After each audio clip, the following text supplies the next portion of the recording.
Hi all, I just wanted to release a video following up on the two videos I released yesterday talking about Elimination Chamber and Mania, because I never really touched on in that video what I see happening after Mania, and that's been circling in my head. The more I think about what happens after Mania, the more it changes how I see Mania playing out.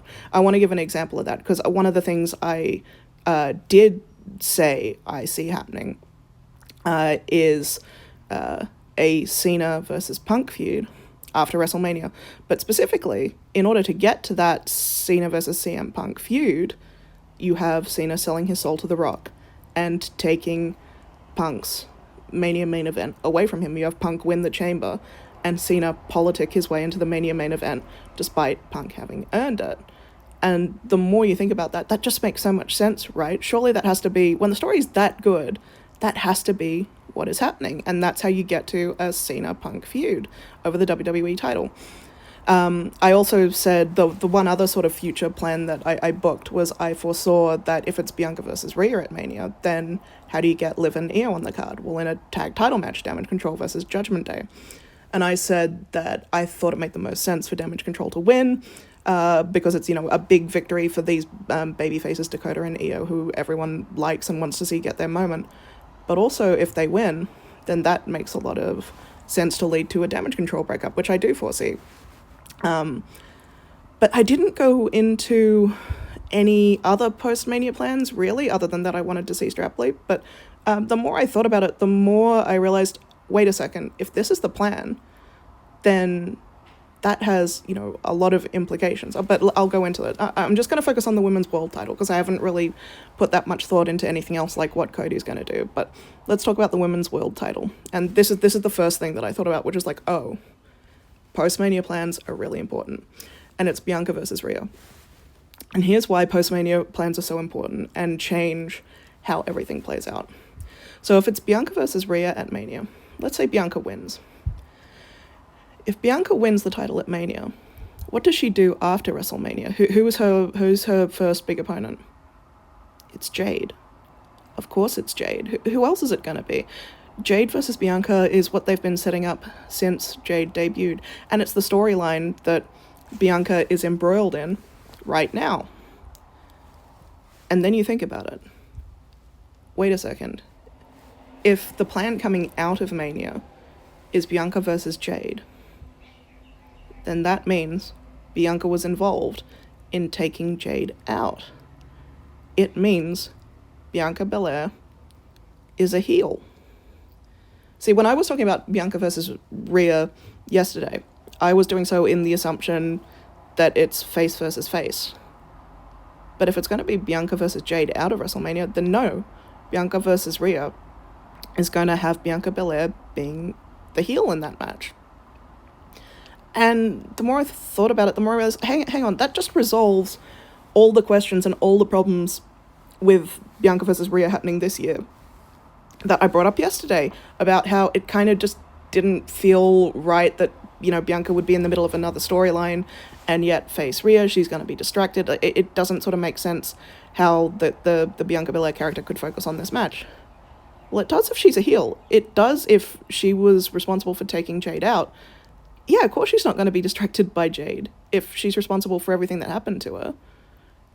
She's going to say, okay, yeah, my girl Naomi is going to take Jade out at WrestleMania while I win the title. And if Naomi fails, so what? I'll be champion and I'll deal with Jade when she comes after me. I don't care. I wanted this to happen. It's all good. And she can win the title off of Rhea, even if she is distracted, she can win the title off of Rhea in a heelish way. And that explains that, yeah? It all makes sense. So, yeah, that explains how that happens. So that's what I mean when I say what happens after WrestleMania has implications for how WrestleMania plays out and what seems likely. So the more I think about Bianca turning heel or being a heel, the more Bianca versus Rhea feels pretty likely. But that wasn't the only match that I foresaw. I said the other option was Io versus Liv versus Rhea. So what if Liv leaves WrestleMania as champion? What does she do afterwards? Well, I think they have a fairly obvious feud set up for her as champion, and that's running it back with Becky Lynch. So Liv won the title off of Becky in the first place. She did so uncleanly. Becky has every claim to come back and face Liv for the title. And you can, on top of that, Liv has been bragging that she retired Becky Lynch, so yeah, they're setting that up. And you can use that match as an opportunity. I think Liv beats Becky. You can use that as an opportunity to show that Liv has grown. She doesn't need to cheat anymore to win the title, or to retain the title in that case. Another feud that I think they're subtly setting up, but this would be later down the line, is Liv versus Alexa. I've already said that I foresee sort of a Wyatt versus Judgment Day thing happening, but it just kind of makes sense, right? They're both they have superficial things in common. They've both done like a Harley Quinn type thing. They're both, good girls gone bad. They have a lot in common. It feels like a organic and natural feud to have them face each other. But yeah, that would be further down the line. The thing I see happening straight out of WrestleMania would be Liv versus Becky. Well, what if Io wins? I already said that I pitched a Damage Control breakup if Io wins the tag titles. I still foresee a Damage Control breakup if Io is champion. So yeah, the Damage Control breakup will still happen. It will just play out slightly differently. In this case, it wouldn't necessarily be Kabuki Warriors versus Damage Control. It would just be Io versus Asuka.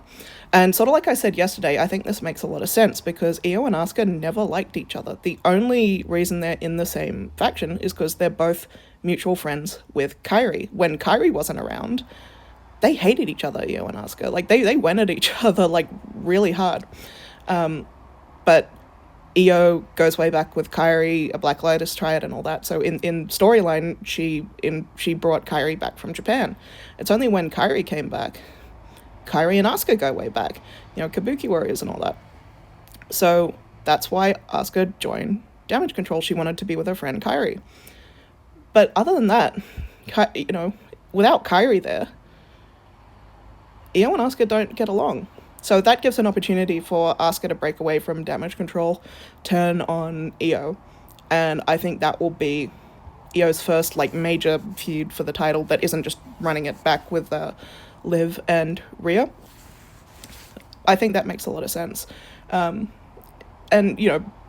whether that means Kairi, also turns heel, I don't know. Kairi works better as a face. But if she's torn between two friends, maybe she sides with Asuka, maybe she doesn't. Maybe she stays with Damage Control. Maybe this just leads to the dissolution of the whole faction. But that point is, that would be the first major feud I see for Io if she leaves Mania as champion. But what about Rhea? And this is what's really got me thinking. I don't know what Rhea does after Mania if she wins the title. She doesn't really have any opponents that have been built up that feel on her level. She's already beaten everyone. The only people who sort of really feel like they could credibly face Rhea are Jade, who's busy with Bianca.